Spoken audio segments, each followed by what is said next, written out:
며느리가 날 내쫓던 날 비가 내렸습니다. 내 짐이 마당에 나뒹굴고 현관문은 굳게 닫혀 있었죠. 그때까지만 해도 몰랐습니다. 그 문 안에 들어간 여자가 내 남편의 숨겨둔 여자였다는 걸요. 그날 이후 내 인생이 완전히 바뀌었습니다. 며칠 전까지만 해도 내 인생은 조용했습니다. 남편이 세상을 떠난 지 8년 혼자 사는 게 익숙해졌죠. 아침마다 라디오를 켜고 국을 끓이며 하루를 시작했습니다. 복지관에서 한글을 가르치며 선생님이라 불릴 때면 마음이 꽉 찬 듯 했어요. 그때까진요. 그날은 평범한 오후였습니다. 창밖에 바람이 불고 마당에 장미가 흔들릴 때 전화 한 통이 걸려왔습니다. 며느리 소정이었어요. 어머니, 저희가 들어가서 같이 살면 어떨까요? 어머니도 혼자 외롭잖아요. 그 말이 어찌나 따뜻하게 들리던지 나는 잠시 울컥했어요. 그래. 가족끼리 함께 사는 게 좋지. 그렇게 대답했죠. 하지만 그게 내 착각의 시작이었습니다. 소정은 며칠 뒤 짐을 한가득 싣고 나타났습니다. 트럭엔 가구, 대형 TV, 화분까지 내 집보다 더 자기 집 같았죠. 어머니 방은 여기로 옮길게요. 햇빛이 너무 세면 주무시기 힘드시잖아요. 그녀는 부드럽게 웃었지만 내 자리를 정리하듯 움직였습니다. 남편의 유품이 있던 방은 어느새 소정의 화장대가 들어섰고 남편의 사진은 구석 장식장으로 옮겨졌습니다. 그걸 보면서도 난 괜찮다고 이해해야 한다고 스스로를 달랬죠. 하지만 그날 밤 뭔가 이상했습니다. 모두가 잠든 줄 알았는데 거실에서 불빛이 새어나왔어요. 살며시 문을 열어보니 소정이 서류함을 뒤지고 있었죠. 며느리 소정은 들어온 지 일주일 만에 집의 주인이 된 듯 행동했습니다. 냉장고 속 반찬도 장식장에 걸린 커튼도 모두 바뀌었어요. 내가 매일 끓이던 된장국 냄새 대신 낯선 향수 냄새가 집안을 채웠습니다. 어머니, 이젠 제가 식사 준비할게요. 쉬세요. 그녀는 웃었지만 그 말엔 묘한 힘이 섞여 있었습니다. 나는 매일 조금씩 집안에서 설 자리를 잃어갔습니다. 내 방은 창고 옆 작은 공간으로 옮겨졌고 거실엔 소정이 사온 새 가구가 들어섰습니다. 손녀 수진이의 웃음소리도 점점 줄어들었어요. 아이는 스마트폰만 들여다보며 나를 피했습니다. 하루는 저녁을 먹다 이상한 장면을 봤습니다. 소정이 누군가와 전화를 하고 있었는데 목소리가 평소보다 낮고 다급했죠. 그래요, 이번엔 확실하게 정리할게요. 걱정 마세요. 그녀는 나를 보자마자 전화를 끊었습니다. 아, 그냥 친구랑 통화했어요. 그녀의 표정은 아무렇지 않았지만 눈빛은 흔들렸습니다. 며칠 후 우편함에 이상한 서류 한 장이 꽂혀 있었어요. 재산 분할 관련 상담 신청서. 내 이름이 적혀 있었습니다. 남편이 남기고 간 집과 땅이 어느새 다른 사람의 손에 넘어가려 하고 있었죠. 그날 밤 소정이 늦게까지 거실에 불을 켜두었습니다. 나는 몰래 문틈으로 그 모습을 지켜봤어요. 그녀 옆에는 낯선 남자가 앉아 있었죠. 정장 차림의 중년 남자, 그리고 소정은 그 남자에게 서류를 건넸습니다. 그 순간 나는 확신했습니다. 이건 단순한 동거가 아니었습니다. 무언가 더 깊고 위험한 일이 내 집안에서 벌어지고 있었어요. 그 안엔 남편이 생전에 남겨둔 서류 뭉치가 있었어요. 그녀의 손끝이 그걸 꺼내드는 순간 심장이 덜컥 내려앉았습니다. 그녀는 나를 보지 못한 채 종이를 살짝 접어 가방에 넣었어요. 그때는 몰랐습니다. 그 종이 한 장이 내 인생을 송두리째 흔들게 될 줄은요. 그날 이후 평온했던 집이 점점 낯설어지기 시작했습니다. 내가 사는 집인데 이상하게 내 발소리만 작아졌습니다. 그날은 새벽이었습니다. 잠이 오지 않아 거실로 나왔는데 탁자 위에 편지 봉투가 하나 놓여 있었어요. 내 이름이 적혀 있었지만 글씨체가 이상하게 낯설었습니다. 펼쳐보니 남편의 필체였죠. 정희야, 혹시 이 편지를 읽는다면 내 말 좀 들어줘. 손이 덜덜 떨렸습니다. 편지는 오래된 날짜로 적혀 있었어요. 남편이 세상을 떠나기 전에 쓴 거였습니다. 내가 미안하다. 그동안 숨긴 게 있다. 소정이는 단순한 며느리가 아니다. 그녀는 내 과거와 얽힌 사람이다. 그 한 줄 한 줄이 눈앞에서 번졌습니다. 그날 밤 소정이 왜 그토록 자신있게 이 집으로 들어왔는지 알 것 같았어요. 그녀는 내 남편과 과거에 얽힌 여자였습니다. 아침이 되자 소정의 태도가 달라졌습니다. 이제는 나를 어머니라 부르지도 않았죠. 정희 씨, 이 집은 제 명의로 바꿔야 해요. 법적으로도 제 권리가 있어요. 그녀의 입가에 떠오른 미소는 냉랭했습니다. 그 말은 곧 협박이었어요. 나는 아무 말도 하지 못한 채 손을 움켜쥐었습니다. 그날 오후 친한 이웃 박 여사가 찾아왔어요. 정희 씨, 괜찮아요? 요즘 얼굴이 많이 상했어요. 나는 웃으며 괜찮다고 했지만 눈물이 맺혔습니다. 박 여사는 조용히 내 손을 잡았습니다. 그 며느리 그냥 며느리가 아니에요. 동네 사람들 다 속은데요. 그 여자 예전에 서울에서 어떤 남자랑 같이 살았다더군요. 순간 온몸이 식었습니다. 그 남자가 혹시 내 남편이었을까요? 밤이 되자 소정은 외출을 했습니다. 나는 몰래 거실 서류함을 열어봤어요. 거기엔 내 남편의 인감도장, 그리고 등기 서류 초안이 들어 있었습니다. 소정 이름이 적혀 있었죠. 이건 단순한 욕심이 아니라 계획이었습니다. 그녀는 내 남편의 과거와 지금의 재산을 모두 손에 넣으려 했던 겁니다. 그날 나는 결심했습니다. 이 집을 빼앗기지 않겠다고요. 하지만 그 결심이 더 큰 진실을 끌어낼 줄은 몰랐습니다. 그녀의 뒤엔 또 다른 누군가가 있었던 겁니다. 다음 날 아침 집안 공기가 이상했습니다. 소정은 평소처럼 밝게 인사했지만 그 웃음 뒤가 불안했어요. 식탁 위엔 남편의 도장이 놓여 있었고 그 옆에는 명예 이전 서류가 펼쳐져 있었습니다. 정희 씨, 이거에 도장만 찍으시면 돼요. 복잡한 일 없게 깔끔하게 정리하죠. 그녀는 차분했지만 목소리 끝이 날카로웠습니다. 나는 아무 말도 하지 않고 서류를 덮었습니다. 그녀의 눈빛이 매섭게 바뀌더니 그럼 알아서 하세요. 나중에 후회하지 마요. 하고 돌아섰죠. 그녀의 뒤통수를 바라보는데 문득 머릿속에서 남편의 편지 문장이 떠올랐습니다. 그녀는 내 과거와 얽힌 사람이다. 대체 무슨 관계였을까? 그날 오후 나는 몰래 마을에 있는 법무사 사무실을 찾았습니다. 서류를 보여주자 법무사는 표정을 굳혔어요. 이건 명의 이전 위임장이에요. 정희 씨가 서명하면 바로 재산이 넘어갑니다. 그런데 특이한 게 있네요. 남편분 도장이 이미 찍혀 있습니다. 순간 소름이 돋았습니다. 남편이 돌아가시기 전에 이미 무언가를 준비했단 뜻이었죠. 집으로 돌아오는데 낯선 차 한 대가 골목에 서 있었습니다. 운전석에 앉은 남자가 창문을 내리며 말을 걸었어요. 혹시 윤정희 씨 맞으시죠? 박태식이라고 합니다. 그의 말투는 부드러웠지만 눈빛은 예리했습니다. 저는 고 윤상호 씨의 예전 거래처 사람입니다. 남편 이름을 듣는 순간 가슴이 철렁 내려앉았어요. 그분이 세상 떠나기 전에 부탁한 게 있습니다. 혹시 이 봉투 아직 안 받으셨죠?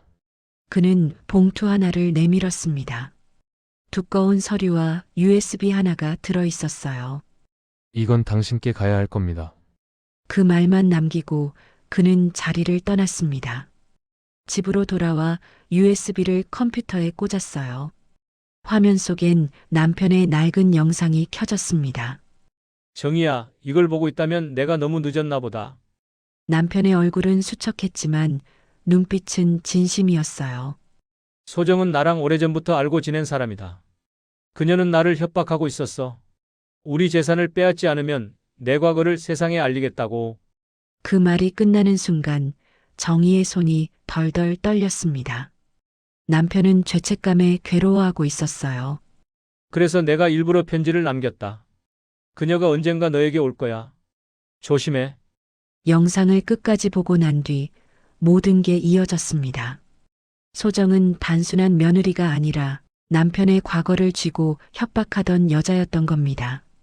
그녀는 남편이 죽자 재산을 노리고 며느리로 위장해 돌아왔던 거죠. 정희 씨는 그날 밤 단 한숨도 자지 못했습니다. 비가 다시 내리고 창밖의 그림자가 길게 늘어졌습니다. 그리고 그 그림자 속엔 또 한 명의 발자국이 있었습니다. 그 발소리는 소정의 것이 아니었죠. 남편의 과거와 함께 또 다른 누군가가 움직이기 시작했습니다. 비가 내리던 그날 밤 정희 씨는 잠들지 못했습니다. 남편의 영상을 수십 번 돌려보며 숨겨진 퍼즐을 맞추듯 생각을 이어갔어요. 소정이 혼자였을까? 아니야. 누군가 더 있었어. 그녀는 결심했습니다. 이제는 숨어 있지 않겠다고요. 다음 날 정희 씨는 복지관의 김소연 사회복지사를 찾아갔습니다. 도와주세요. 제 며느리가 제 재산을 노리고 있어요. 소연은 놀란 눈으로 정희 씨의 USB와 서류를 살펴봤습니다. 이건 명백한 위조예요. 어르신, 증거를 모아야 해요. 그 말에 정희 씨는 고개를 끄덕였습니다. 그녀는 용기를 내어 남편의 예전 거래처를 하나씩 찾아다녔습니다. 서류를 관리했던 회계사, 도장을 관리하던 직원들, 그리고 마지막으로 한 남자의 이름이 나왔습니다. 최미란. 그 이름을 듣는 순간 등골이 서늘해졌어요. 남편의 영상 속에서 언뜻 들린 그 이름. 그녀는 너도 아는 사람이야. 정희 씨는 미란의 주소를 알아내고 조용히 찾아갔습니다. 허름한 아파트 복도 끝, 낡은 문 앞에서 벨을 눌렀죠. 문이 열리자 익숙한 얼굴이 보였습니다. 소정이었습니다. 그녀는 미란 옆에서 서류를 정리하고 있었어요. 두 여자는 정혜 씨를 보자마자 굳어버렸습니다. 순간 공기가 얼어붙었습니다. 정희 씨는 아무 말도 하지 않았습니다. 그저 휴대폰을 꺼내 그 장면을 찍었죠. 소정이 다가와 손을 뻗었지만 이미 늦었습니다. 그녀의 눈빛이 흔들렸습니다. 이건 오해예요. 하지만 정희 씨는 조용히 말했습니다. 아니. 이제야 모든 게 이해가 돼요. 집으로 돌아온 정희 씨는 영상을 변호사 조윤호에게 보냈습니다. 조윤호는 오랜 제자였고 그녀를 진심으로 존경하던 사람이었죠. 그는 단호히 말했습니다. 이건 범죄입니다. 정희 선생님, 이제 법이 어르신 편입니다. 정희 씨는 잠시 눈을 감았습니다. 무섭기도 했지만 이상하게 마음이 편해졌어요. 창밖엔 여전히 비가 내렸습니다. 하지만 이번엔 달랐습니다. 이건 두려움의 비가 아니라 오랜 어둠을 씻어내리는 비 같았죠. 그녀는 조용히 창문을 열었습니다. 이제 끝이 아니야. 시작이야. 그녀의 목소리는 작았지만 단단했습니다. 며칠 뒤 경찰이 집으로 찾아왔습니다. 정희 씨가 제출한 증거 영상과 서류 덕분에 소정과 최미라는 사문서 위조 및 재산 강취 혐의로 조사를 받게 되었어요. 이웃들은 놀라 입을 다물지 못했습니다. 그동안 소정이 얼마나 점잖은 척을 했는지 다들 알았거든요. 며칠 후 열린 첫 재판, 법정 안은 긴장감으로 가득했습니다. 정희 씨는 변호사 조윤호와 함께 자리에 앉았습니다. 소정은 여전히 고개를 높이 들고 있었고 최미라는 팔짱을 낀 채 아무 말도 하지 않았습니다. 검사는 영상 자료를 스크린에 띄웠습니다. 화면 속엔 두 여자가 위조 서류를 검토하며 나눈 대화가 그대로 녹음돼 있었어요. 이제 이 집은 내 거야. 그 노인네는 곧 정리될 거야. 순간 법정 안에서 탄식이 터졌습니다. 정희 씨는 손끝이 떨렸지만 시선을 피하지 않았습니다. 그녀는 마지막까지 그들을 똑바로 바라봤어요. 소정은 끝까지 발뺌했습니다. 저 영상 조작된 거예요. 시어머니가 치매라 착각하신 겁니다. 그러나 재판부는 남편의 영상과 정희 씨의 진술을 함께 확인했습니다. 모든 증거가 하나로 이어졌죠. 최미라는 결국 입을 열었습니다. 그래요, 우리가 했어요. 하지만 나는 시켰을 뿐이에요. 그 말 한마디에 소정의 얼굴이 하얗게 질렸습니다. 그제야 재판장은 판결문을 읽기 시작했죠. 피고인 박소정, 사문서 위조 및 재산 강취 혐의로 징역 2년.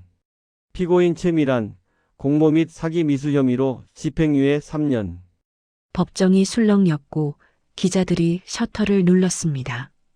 정희 씨는 잠시 고개를 숙였습니다. 마음이 시원해야 하는데 이상하게 눈물이 났어요. 그동안의 세월, 그동안의 상처가 한꺼번에 떠올랐습니다. 조윤호가 조용히 어깨에 손을 얹었죠. 이제 됐어요, 선생님. 끝났습니다. 그녀는 고개를 끄덕이며 중얼거렸습니다. 그래요. 정말 끝난 걸까요? 법정을 나서는데 바람이 불었습니다. 밖은 밝았고 하늘은 오랜만에 맑았어요. 정희 씨는 잠시 눈을 감았습니다. 남편의 목소리가 귓가에 들리는 듯 했습니다. 이제 내 이름으로 살아. 그녀는 조용히 속삭였습니다. 그래요. 이젠 내 이름으로 살아갈 거예요. 몇 달이 지나고 계절은 봄으로 바뀌었습니다. 전원주택은 팔렸고 그 자리에 새 입주민이 들어왔어요. 정희 씨는 도심 가까운 곳에 있는 작은 상가를 빌려 정희의 찻집을 열었습니다. 그녀의 이름이 걸린 간판은 햇살에 반짝였어요. 찻집은 크지 않았지만 따뜻했습니다. 작은 나무 테이블 4개, 그리고 창가에 놓인 화분 몇 개. 하루 종일 은은한 차 향이 돌았고 찾아오는 손님들은 대부분 복지관 어르신들이었어요. 그녀는 차를 내리며 늘 이렇게 말했습니다. 따뜻한 차 한 잔이면 마음이 조금은 편해지죠. 그날도 김소연 사회복지사가 찾아왔습니다. 선생님, 요즘 얼굴이 훨씬 좋아지셨어요. 정희 씨는 웃으며 찻잔을 건넸습니다. 이젠 잠도 잘 자요. 마음이 고요해졌어요. 소연은 잠시 머뭇거리더니 조용히 물었습니다. 혹시 아드님은 오셨어요? 그녀는 잠시 멈췄습니다. 며칠 전 박재현이 조심스럽게 찻집을 찾아왔던 게 생각났죠. 아들은 아무 말 없이 고개를 숙이고 손에 편지 한 장을 들고 있었습니다. 엄마, 이제야 왔어요. 미안해요. 정희 씨는 아무 대답도 하지 않았습니다. 그저 차를 따뜻하게 따라주었죠. 그날 밤 혼자 가게 정리를 하며 그녀는 남편이 남긴 편지 한 장을 다시 꺼내 읽었습니다. 이제부터는 내 이름으로 살아. 나 대신 내 삶을 사랑해줘. 그 문장을 천천히 손끝으로 짚으며 미소 지었습니다. 이제는 미움도 슬픔도 모두 지난 일이었어요. 다음 날 아침 문을 여는데 햇살이 유난히 부드러웠습니다. 거리엔 복지관 어르신들이 손을 흔들며 걸어오고 있었죠. 정희 선생님, 오늘도 차 마시러 왔어요. 그녀는 활짝 웃으며 문을 더 크게 열었습니다. 따뜻한 향이 밖으로 퍼졌고 그 문틈으로 새로운 봄바람이 들어왔습니다. 어서 오세요. 오늘은 제가 제일 맛있는 차를 드릴게요. 정희 씨는 그렇게 오랜 세월 무너졌던 삶의 문을 스스로 열었습니다. 그 문 너머엔 더 이상 어둠이 없었죠. 이제 그녀는 누구의 이름이 아닌 자신의 이름으로 살아가고 있었습니다.